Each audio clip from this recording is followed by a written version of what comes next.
seen the faces of starvation, but I cannot see the points, because there's so much food here today that no one wants to take away. The lunatics have taken over the asylum. The lunatics have taken over the asylum. And that was by Golding, Staples and Hall. They actually wrote it when they were still the Specials, but they recorded it as Funboy 3. I've regularly commented on how my life appears to have been shaped by the manipulation of narcissists and my reaction to this. I've also expressed my concern that not only are psychopaths in position of power and are influencing our every institution, even the thinking of the general population. Furthermore, I'm concerned that humanity is facing a dangerous crisis in which we have no trust in anything, and the only response appears to be authoritarianism. Could all these observations be connected, as they certainly seem to be? Well, the theory of pathocracy, as developed by Andrzej Lobaczewski, certainly seems to provide an explanation.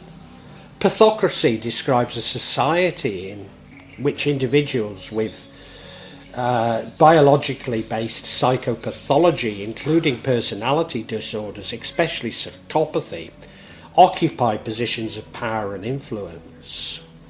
And whether we know it or not, each and every day of your life is touched by the effects of psychopathy on our world. And that was Andrzej Lobaczewski in Political Ponerology.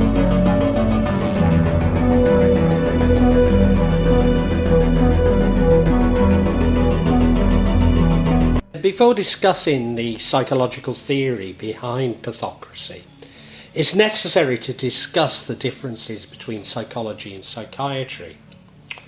These theories are from psychology and are somewhat disputed within psychiatry.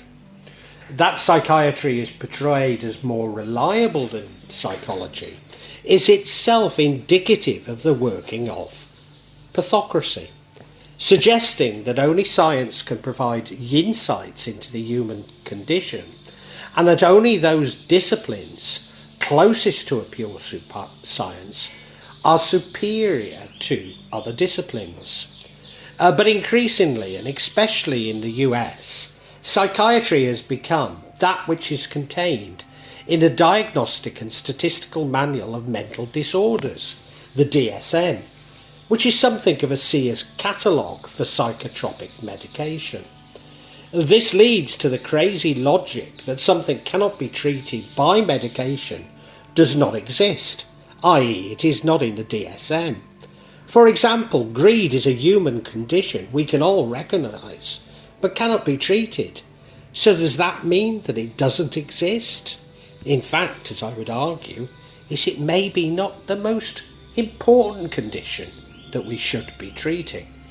I therefore argue that due to the negative effects of pathocracy on psychiatry, it's no longer objective, but now serves major drug companies, whereas psychology remains somewhat more independent and therefore objective.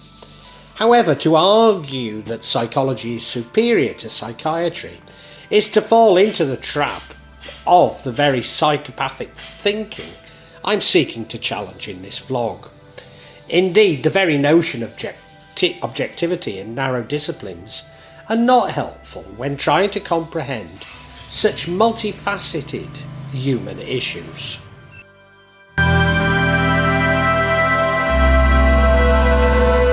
I've spoken before about the dark triads, and this includes psychopaths, narcissists and Machiavellians. More recently, it's been expanded to include sadists. Now, I've got to admit that I'm as guilty of convoluting narcissists with psychopaths, as indeed many do. They, of course, are related. Indeed, my partner of 20 years was a covert narcissist who had developed into a psychopath. Furthermore, studies suggest strong comorbidity between psychopathy and antisocial personality disorder. Numerous studies have identified positive correlations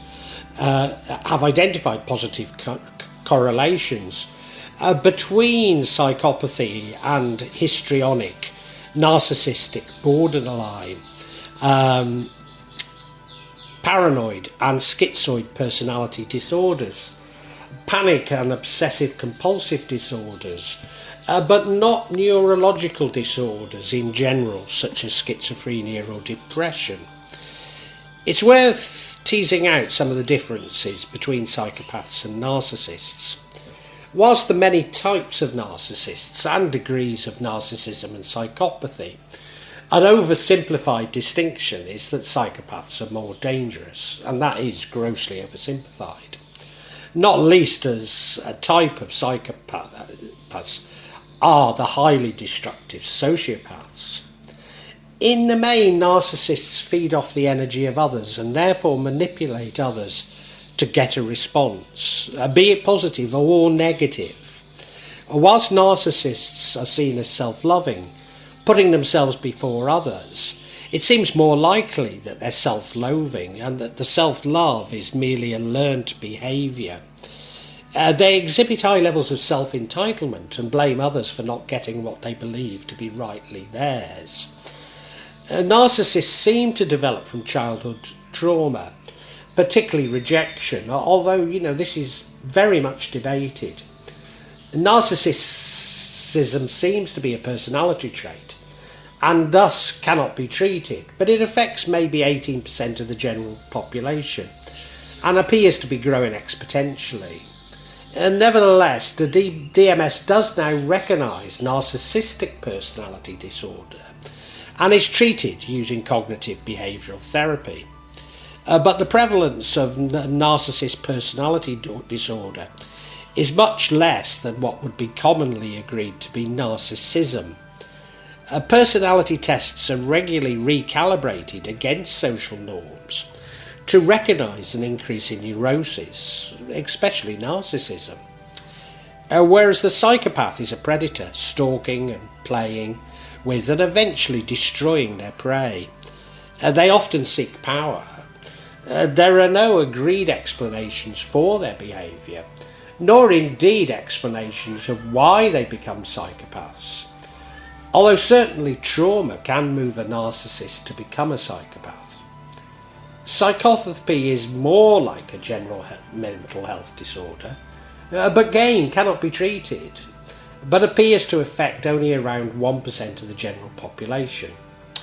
Although medications may alleviate co-occurring conditions, sometimes associated with psychopathy, or with symptoms such as aggression or impulsivity, including antipsychotic, antidepressant or mood stabilising medications.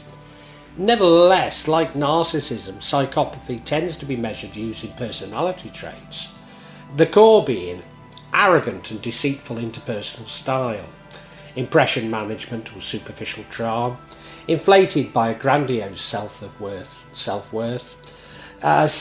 pathological lying and deceit and manipulation for personal gain, a deficient affection experience, lack of remorse or guilt, shallow affect, coldness and unemotionality, callousness and a lack of empathy, and a failure to accept responsibility for their own actions. Impulsive, irresponsible lifestyle, impulsivity, sensation seeking and risk taking, irresponsible and unreliable behaviour, financially parasitic lifestyle and lack of realistic long-term goals. Whilst the psychopathy checklist, PCL and PCLR, and psychopathy personality inventory, PPI, identify a boldness, a low fear including stress tolerance, toleration of unfamiliarity and danger, and a high self-confidence and self-assertiveness. This may correspond to the amygdala and other neurological systems associated with fear. Disinhibition, poor impulse control, including problems with planning and foresight, a lacking affect and urge control, demand for immediate gratification and poor behavioural restraints. This may correspond to impairment in the frontal lobe system that are involved in such control. Meanness, lacking empathy and close attachments with others, disdain for close attachments, use of cruelty to gain empowerment, exploitative tendencies, defiance of authority, and destructive excitement seeking.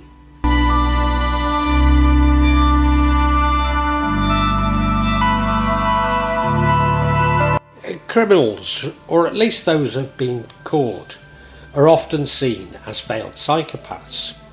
Somewhere between 7.5 and 25% of the prison population exhibit psychopathic behaviour. Psychopaths are highly likely to be addicted to narcotics, alcohol, or can I say it begins with S, ends in X, bleep. Studies have suggested a strong correlation between psychopathy and violence, particularly murder, although 15 to 30% of those responsible for domestic violence also exhibit psychopathic behaviour. For bleeply motivated murders, this figure rises to an incredible 84.2%. Maybe a significant proportion of people with psychopathy are socially successful and tend to express their antisocial behaviour through more covert avenues such as social manipulation or white-collar crime. Power, it would seem, is more addictive than narcotics, alcohol, or S-bleep. Such individuals are sometimes referred to as successful psychopaths and may not necessarily always have extensive histories of traditional antisocial behaviour as characteristic of traditional psychopathy. Academics believe that although psychopathy is much more common at high levels of corporate organisations, as they have a natural advantage in workplace overrun by abusive supervision and are more likely to thrive under abusive bosses, being more resistant to stress, including interpersonal abuse, and having less of a need for positive relationships than others. The negative effects, for example, increased bullying, conflict, stress, staff turnover, absenteeism, reduction in productivity, often cause a ripple effect throughout the organisation, setting the tone for an entire corporate culture. This is at the heart of the concept of pathocracy. Whilst it's difficult to define the elite, but if we take the leadership of political and business organisations as a proxy, then around the same proportion of leaders are psychopaths as are criminals. Robert Hare suggests that psychopaths are social predators, and like all social predators, are looking for feeding ground. Wherever you get power, prestige and money, you will find them. Whilst former British government minister Dr. David Owen talks of a hubris syndrome amongst world leaders.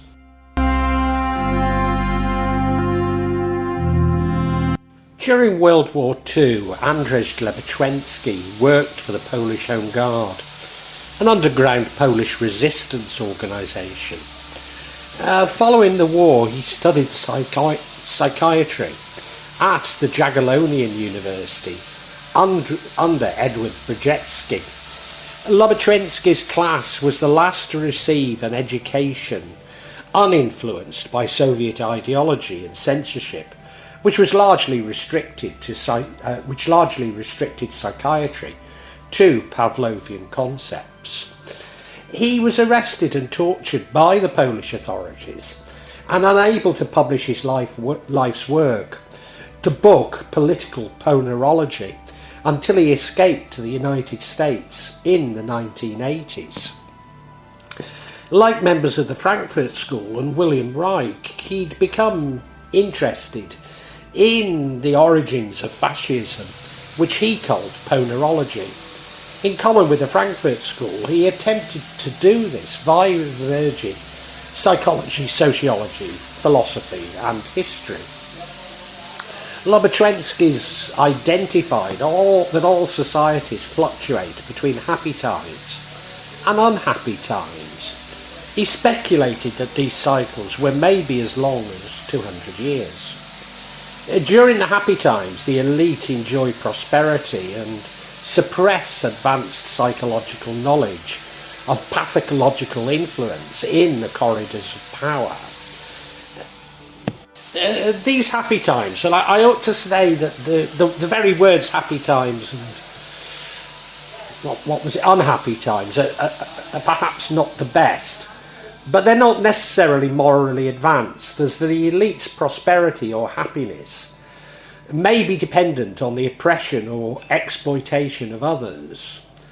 To block out such inconvenient truths, the voice of consciousness, the elite use conversive thinking, which means changing the outcome of the reasoning process to a more convenient outcome. This may be achieved via censorship, which seeks to suppress what is blatantly true and promote that which is blatantly untrue. This is not unlike the notion of hegemony that I've mentioned before, but developed by Herbert Marcuse. The conversive thinking is accompanied by a rise in egotism and emotionalism. The growing hysteria of the elite, emotionism, egotism, and conversive thinking spreads across societies over several generations. Hysteria causes people to lose the ability to differentiate between psychologically healthy and pathological individuals. In this environment, the behaviour of the character paths is accepted as normal, and this acts as a gateway to normalising the behaviour of those deviations, including psychopathy. Finally, near the point of maximum hysteria, society becomes polarised and paralysed, and the most pathologically egotistical of all spellbinders, the charismatic leader, can come to power. The spellbinder worsens the psychological health of all those under his influence. You may be aware of the sort of theory of cognitive dissonance, and of course if we're constantly told that something is untrue is true, then our own psychological health does begin to suffer. And this might be the beginning of a pathocracy in which individuals with psychopathology occupy positions of power and influence. The spellbinder hides behind an ideological mask, a belief system that she or he uses to gain power. Any belief system can be used as an ideological mask, including, or I might say, especially religion. Psychopaths have no problems wearing personal masks or ideological masks, and are accepted as normal within the spellbinders movement. A network of psychopaths gradually begins to dominate, and they begin to eliminate their followers. At some point, the minority bloc of psychopaths has a showdown with those that they've usurped. A full-blown pathocracy is a totalitarian state and characterised by a government turned against its own people. Pathocracy may emerge when society is insufficiently guarded against the typical and inevitable minority of such an abnormal pathology. Lobaczewski argues that in such cases those individuals infiltrate an institution or state's prevailing moral values are perceived into their opposite, and a coded language seeps into the mainstream, using paralogic and paramoralism in place of genuine logic and morality. The pathology of the government then spreads amongst the general population. The pathocratic government presents a compelling, simplistic ideology, promoting notions of future greatness. Make America great again. Oh dear, I shouldn't have said that, should I? Anyway, with a need to defeat or eliminate manufactured enemies who stand in the way of this great future. The government uses propaganda to stoke hatred towards enemies. In the general population, there is a sense of belonging to a mass movement, inspiring loyalty and self-sacrifice. Present sacrifices become immaterial in the movement towards the glorious future. Furthermore, the mass movement inspires acts of individual cruelty, including torture and mass murder.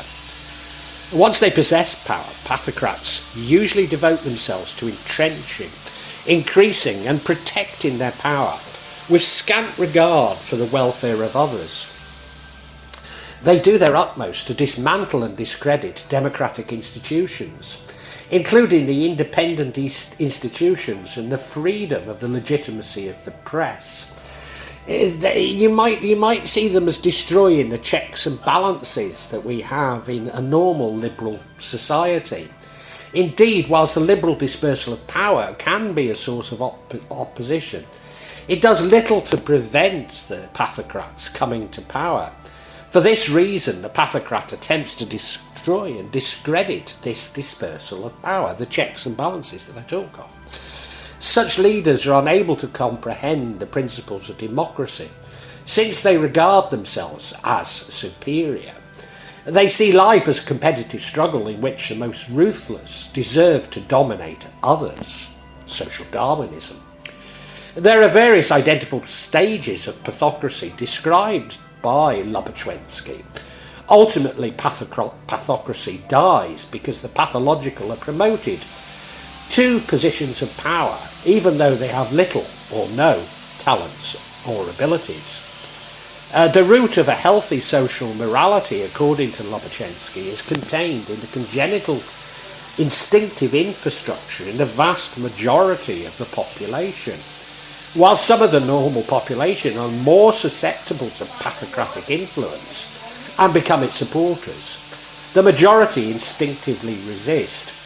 During unhappy times, the intelligentsia and society at large can recover real values to resolve the new social order along mentally healthier lines.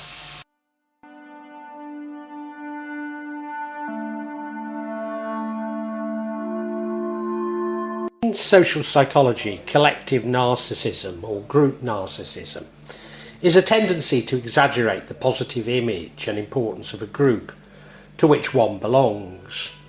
The group may be defined by ideology, race, political belief, stance, religion, sexual orientation, social class, language, nationality, employment status, education level, cultural values, or any other in-group. While the classic definition of narcissism focuses on the individual, collective narcissism extends this concept to similar excessively high opinions of a person's social group and suggests that a group can function as a narcissistic entity. Collective narcissism is related to ethnocentrism. Whilst ethnocentrism is an assertion of the group's or the in-group supremacy, collective narcissism is a self-defense tendency to invest unfulfilled self-entitlement into a belief in the in-group's uniqueness and greatness. Thus, the in-group is expected to become a vehicle of actualization of frustrated self-entitlement. In addition, ethnocentrism primarily focuses on self-centeredness at the ethnic or cultural level, while collective narcissism is extended to any type of in-group. Collective narcissism is associated with intergroup hostility and has been shown to be a factor in intergroup aggression and bias. Primary components of collective narcissism intergroup relations involve aggression against outgroups, with which collective narcissists perceive as threatening. A narcissistic group is more sensitive to perceived criticism exhibited by outgroups and is therefore more likely to retaliate. Collective narcissism is also related to negativity between groups who share a history of distressing experiences. Could this be the origins of identity politics that we are currently experiencing? That notions of cultural Marxism, erroneously related to the Frankfurt School, are an example of this conservative thinking. Collective narcissism and ethnocentrism are closely related, whilst positively correlated. They're independent in that either can exist without the presence of the other. But not all manifestations of ethnocentrism are narcissistically based, And conversely, not all cases of group-level narcissism are by any means ethnocentric.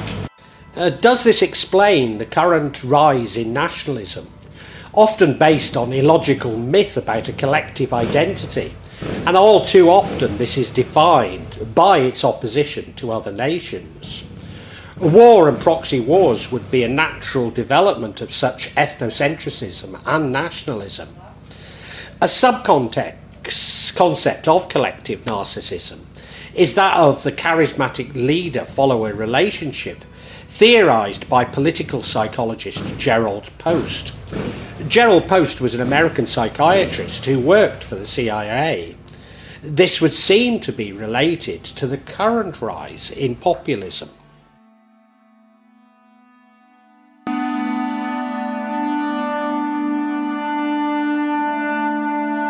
The Pathocracy seeks to control all aspects of human life, seizing and consolidating power and eliminating liberal opposition. And many have identified a globalist trajectory, but maybe this is more about the consolidation of power and the removal of the checks and balances which have characterised more liberal regimes. What I'm concerned about is that this desire for control is beginning to challenge every aspect of our lives, including body autonomy over health, freedom to associate and travel, and even our right to save and provide for our loved ones. I'm also concerned that these psychopathic assumptions have been learnt by artificial intelligence, which is hardwiring them into decisions about the very way we lead our lives, trapping us into a new digital authoritarianism. This becomes even more sinister if you believe, like I, that our beliefs create our reality, rather than the obverse.